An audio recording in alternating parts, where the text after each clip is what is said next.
स्वागत है आप सभी का पदार्थ विज्ञान के पेपर वन के रिवीजन सीरीज में। ठीक है, तो पिछले वीडियो में हम लोग ने अध्याय 5वां जो कि था कर्म विज्ञानी, ठीक है, उसका समाप्त किया था।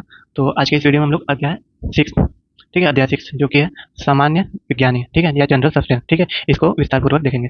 तो हाईलाइट इसमें क्या क्या हम लोग देखना है? सामान्य का परिचय, सामान्य के लक्षण, सामान्य के भेद, द्रव्य गुण और कर्म के परिप्रेक्ष्य में सामान्य का उपयोग। ठीक है, तो आगे शुरू करते हैं। तो सबसे पहले हम लोग जो देखेंगे वो क्या है? सामान्य का परिचय, इंट्रोडक्शन टू सामान्य। ठीक है, तो चलिए शुरू करते हैं।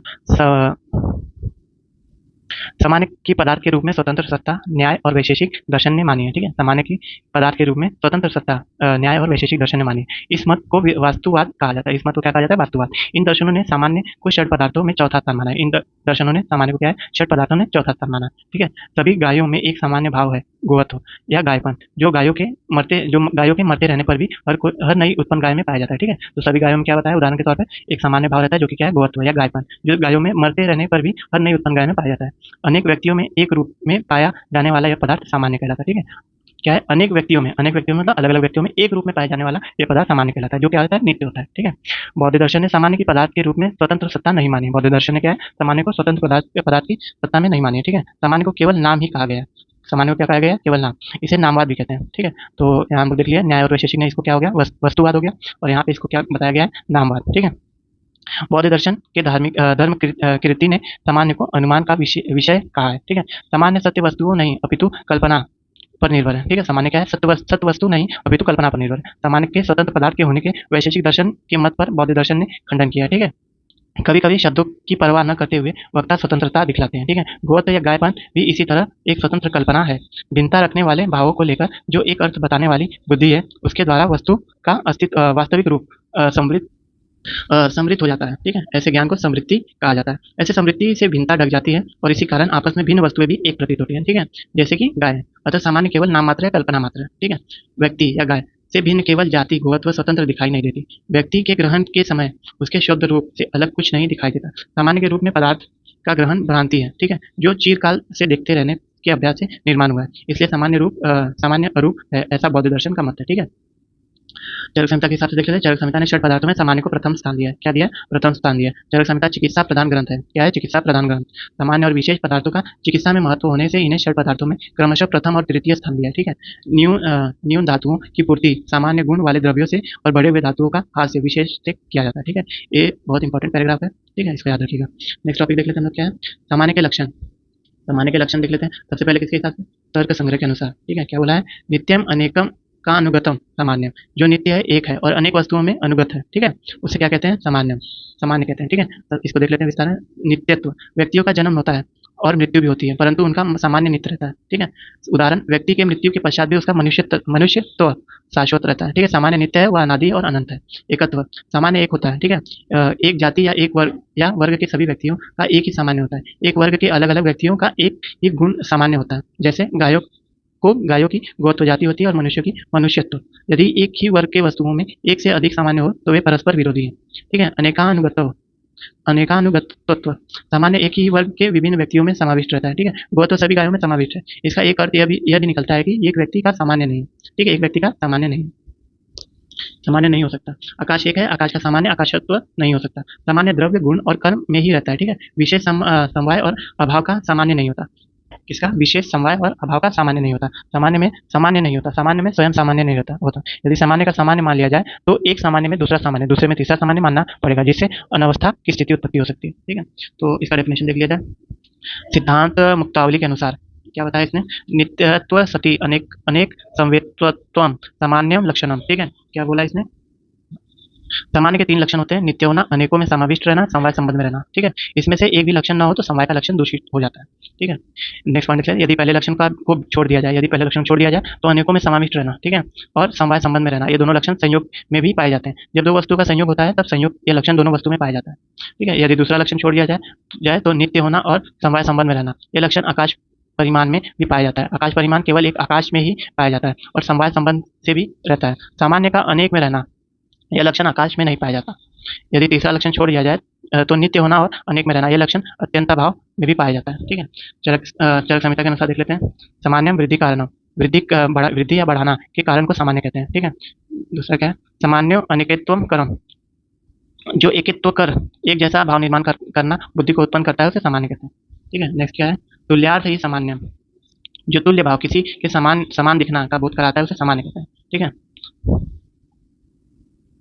जो उनमें एकत्व भाव का या तुल्य भाव उत्पन्न करती है। ठीक है, सामान्य is eternal one and included in many object. ठीक है, सामान्य क्या है? एटर्नल है, वन है और included in many object. It is the reason for growth, it unite and produces sense of homogeneity. ठीक है, नेक्स्ट देख लेते हैं सामान्य के भेद। तो सामान्य के भेद क्या क्या है? आचार्य चक्रपाणी के अनुसार सामान्य के भेद: द्रव्य सामान्य, गुण सामान्य, कर्म सामान्य। ठीक है, इसका फ्लो चार्ट हो गया सामान्य का। द्रव्य सामान्य, गुण सामान्य और कर्म सामान्य। तो सबसे पहले देख लेते हैं द्रव्य सामान्य। द्रव्य अपने समान द्रव्य की वृद्धि करता है, इसे द्रव्य समान कहते हैं। तो द्रव्य अपने समान की वृद्धि करता है, अपने समान द्रव्य की वृद्धि करता है, इसे द्रव्य समान कहते हैं। उदाहरण देख लेते हैं, मांस खाने से मांस की वृद्धि होती है। रक्तपित्त व्याधि में धन्व मृग और पक्षियों के रक्त को मधु के साथ चाटने के लिए कहा गया है। ठीक है, नेक्स्ट क्या है? गुण सामान्य। समान गुण वाले द्रव्य वृद्धि का कारण होते हैं। ठीक है, उदाहरण क्या है? दूध और घृत से शुक्र की वृद्धि होती है। शुक्र मधुर, स्निग्ध और शीत होता है। दूध और घृत भी मधुर, स्निग्ध और शीत होते हैं, अतः दूध और घृत से शुक्र की वृद्धि होती है। ठीक है, नेक्स्ट एग्जांपल क्या है? दही, गुड़, घृत आदि से कफ की वृद्धि होती है। ठीक है, थर्ड एग्जांपल क्या है? कर्म सामान्य। एक कार्य अपने सामान्य कार्य की वृद्धि करता है। उदाहरण क्या है इसका? दौड़ने से वात की वृद्धि होती है। ठीक है, और सोने या बैठने से कफ की वृद्धि होती है। सामान्य का विस्तार से वर्णन आगे सामान्य विषय सिद्धांत में किया जाएगा। आचार्य चक्रपाणी ने एक अन्य मत का वर्णन किया है, परंतु इस पर सहमति नहीं दी। इस मत के अनुसार सामान्य के तीन भेद होते हैं: अत्यंत सामान्य, एक देश सामान्य और मध्य सामान्य। ठीक है, तो तीन भेद पहला देख लेते हैं। अत्यंत सामान्य। अत्यंत सामान्य को सर्वदा सर्वभावा नाम के द्वारा बताया गया है, यह द्रव्य सामान्य की तरह होता है। ठीक है, दूसरा क्या है? मध्य सामान्य। मध्य सामान्य को सामान्यम एकत्व कर्म के द्वारा बताया गया है, यह गुण सामान्य की तरह होता है। ठीक है, थर्ड क्या है? एक देश सामान्य। एक देश सामान्य को तुल्यार्थ ही सामान्य के द्वारा बताया गया है, यह कर्म सामान्य की तरह होता है। आचार्य चक्रपाणी का कहना है कि कुछ लोग सामान्य को दो प्रकार के मानते हैं, एक क्या है? उभय वृत्ति, और दूसरा क्या है? एक वृत्ति। ठीक है, इसको भी देख लेते हैं। उभय वृत्ति क्या है? उभय वृत्ति सामान्य, जब पोष्य और पोषक दोनों में समानता होती है तब उसे उभय वृत्ति सामान्य कहते हैं। क्या है? जब पोष्य और पोषक में समानता होती है तब उसे क्या कहते हैं? उभय वृत्ति सामान्य। उदाहरण के तौर पर मांस से मांस की वृद्धि होना, यहाँ मांसत्व जाति से जाति पोष्य है और पोषक दोनों में पाई जाती है, अतः इसे उभय वृत्ति कहते हैं। ठीक है, नेक्स्ट क्या था? एक वृत्ति सामान्य। जब पोषक पोष्य के समान न होते हुए भी प्रभाव से पोष्य का पोषण करता है तब उसे एक वृत्ति सामान्य कहते हैं। उदाहरण देख लेते हैं। घृत से अग्नि का वर्धन, धात्व आदि कर्म से वात का वर्धन और अस्यादि कर्म से कफ का वर्धन होता है। यह पोषक भाव अपने पोष्य के समान नहीं होते, फिर भी प्रभाव से वर्धक होते हैं।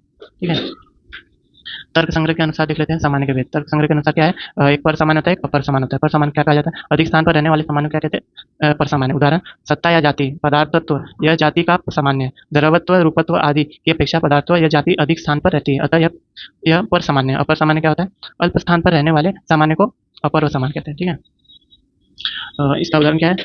द्रवत्व अपर सामान्य है, पदार्थत्व की अपेक्षा द्रवत्व कम स्थान पर पाया जाता है, अतः यह अपर सामान्य। ठीक है, नेक्स्ट टॉपिक देख लेते हैं। द्रव्य, गुण और कर्म के परिप्रेक्ष्य में सामान्य के महत्व। ठीक है, तो इसमें क्या बताया गया है?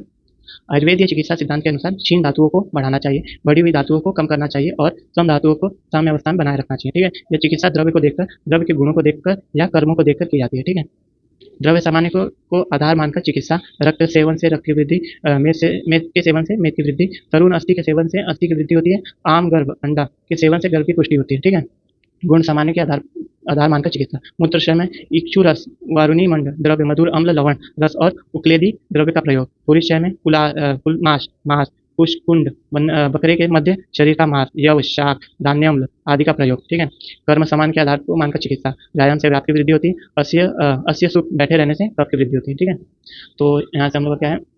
अध्याय 6 जो कि था सामान्य विज्ञान। ठीक है, ये भी समाप्त होता है। आइए इसके एक बार को देख लेते हैं। अध्याय सारांश में क्या बोला गया? सामान्य के लक्षण। तर्क संग्रह के अनुसार नित्यम एक अनेकानुगतम सामान्यम। तर्क संहिता के अनुसार सामान्यम वृद्धि कारणम, सामान्यम एकत्व कर्म, तुल्यार्थ ही सामान्यम। सिद्धांत मुक्तावली के अनुसार क्या है? नित्यत्व सति अनेक संवेदतत्व सामान्यम लक्षणम। ठीक है, सामान्य के भेद। आचार्य चक्रपाणी के अनुसार क्या है? द्रव्य सामान्य, गुण सामान्य, कर्म सामान्य।